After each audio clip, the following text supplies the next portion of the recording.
উর্দুতে বললাম যাতে বুঝতে সুবিধা হয়। উর্দু বই দেখছি একটা। আপনারা আমাদেরকে ভালোই বাসেন, আমরা এত চেষ্টা করি।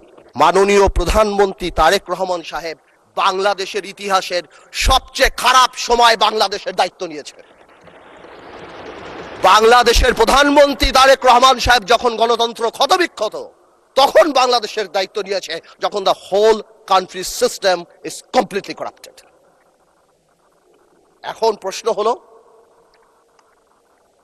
আমরা চাই যাতে আমরা এটা ঠিক করি, বাট এই ঠিক করার জন্য সবচেয়ে বড় ভূমিকা আমাদের। আর when I say আমাদের, উই ইনক্লুড বিরোধী দল। কিন্তু আমি বিরোধী দলের একটা জিনিস আমি এটা বুঝি না, ওনারা আমাদেরকে ভালোই বাসেন, আমরা এত চেষ্টা করি।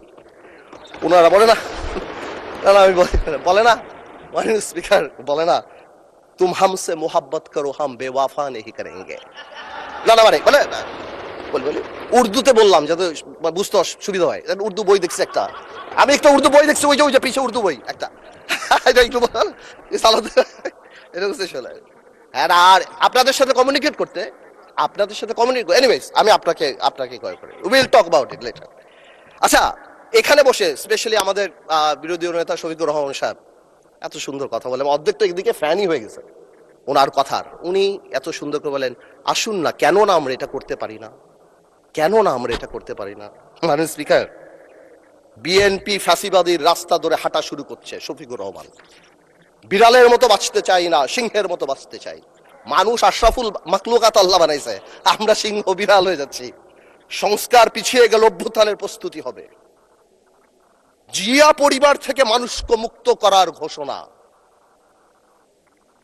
16 বছর জিয়া পরিবারের থেকে মুক্ত করতে শেখ হাসিনা হেলিকপ্টার দিয়ে পালাইছে, সাতরায় পালাবে। মাননীয় স্পিকার বলে কি, জিয়া পরিবার মানে বাংলাদেশের গণতন্ত্র, জিয়া পরিবার মানে বাংলাদেশের স্বাধীনতার ধারক বাহক,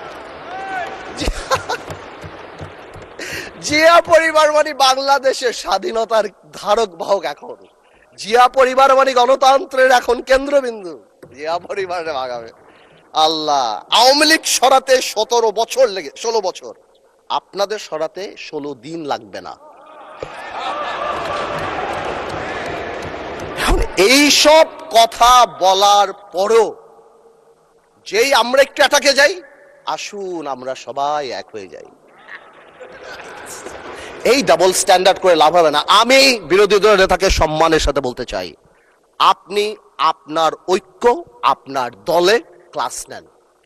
আপনি বুঝান that he who comes in equity must come with clean hands.